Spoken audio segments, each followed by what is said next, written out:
Summary of Fear and Loathing in Las Vegas by Hunter S. Thompson. After Raoul Duke is hired by Sports Illustrated to cover the Mint 400, the richest off-road race for motorcycles and dune buggies in the history of organized sport, he takes his lawyer, Dr. Gonzo, a huge Chevy convertible called the Great Red Shark, and a huge bag of drugs and heads to Las Vegas. Duke and Gonzo want to relax in the womb of the desert sun and look for the American dream along the way. Duke and Gonzo start trying out their stash of drugs, which includes 2 bags of grass, 75 pellets of mescaline, 5 sheets of high-powered blotter acid, a salt shaker half full of cocaine, and a whole galaxy of multicolored uppers, downers, screamers, and laughers, long before they get to Vegas. By the time they get to Barstow, California, they are already hallucinating. When they get to their hotel, they are in the middle of a full-blown acid trip. Duke can barely check in because the people there look like reptiles and the carpet is covered in blood. Once Duke's dreams stop, Gonzo and Duke go to the Mint Gun Club, where the Mint 400 will be held, to look around and do some early study. The gun club hasn't stopped target practice because of the race, and a lot of shots are being fired as people come to sign up. Even though the race doesn't start until the morning, there are already a lot of people on the grounds. When Duke walks up to the registration table, he is met by a man with a gun who is not funny. Duke looks around and sees that a few people in the crowd are holding guns. This makes him worried. Duke says to Gonzo as they quickly leave, "We're the only ones here without guns."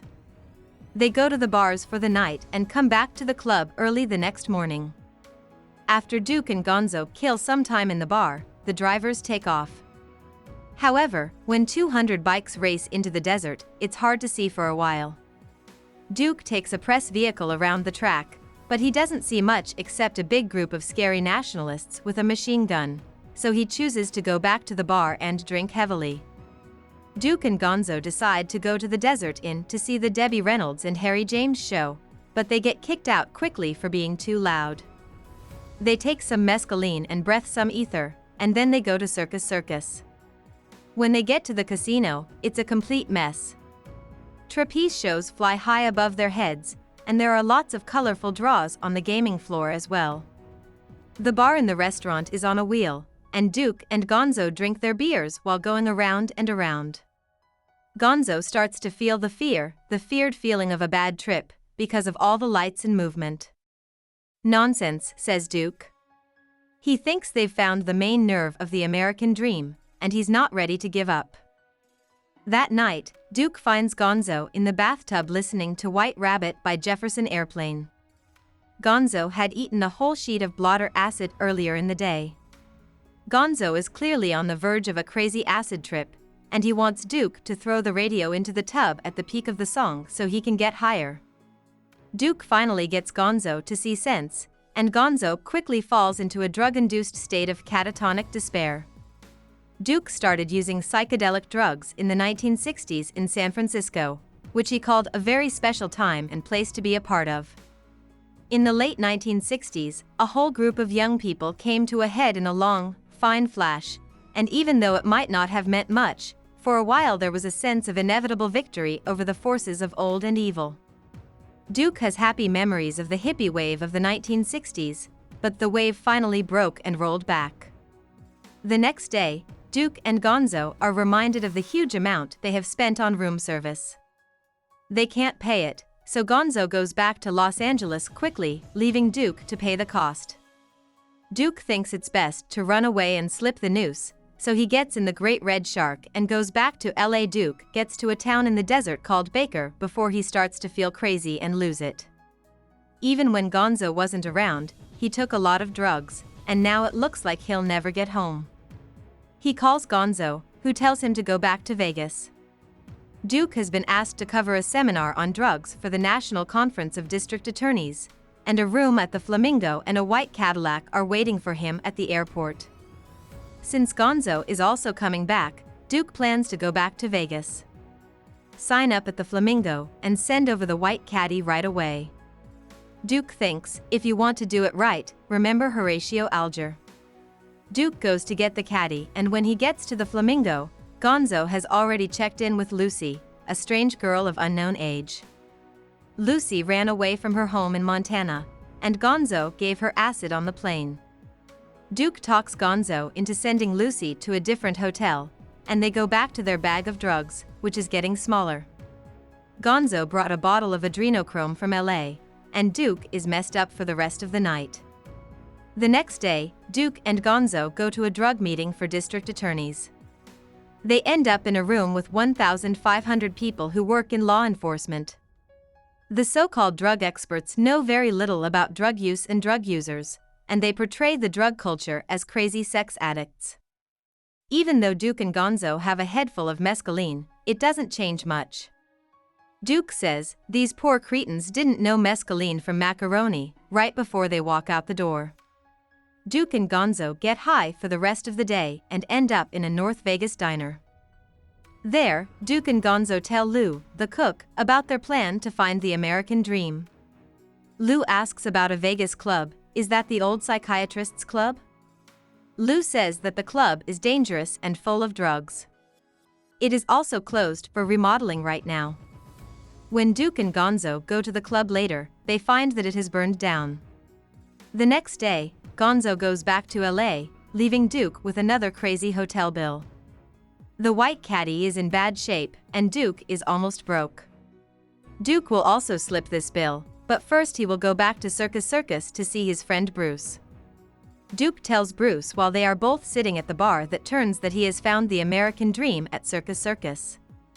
When he was young, the owner of the casino always wanted to join the circus. Bruce says, now the thief has his own circus and a permit to steal.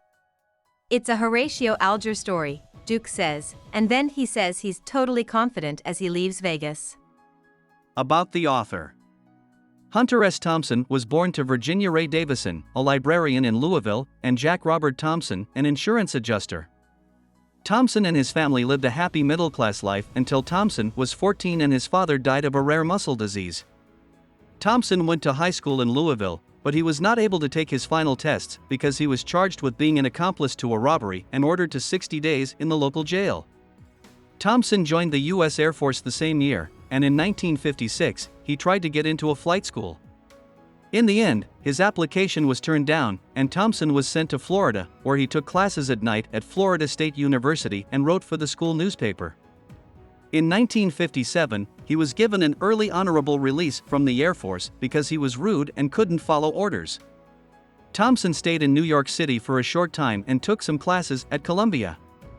By 1960, he was living in Puerto Rico and writing for a sports magazine. In 1961, he went back to the United States and lived in Big Sur, California, where Rouge magazine published his first feature story. Thompson started writing books around this time.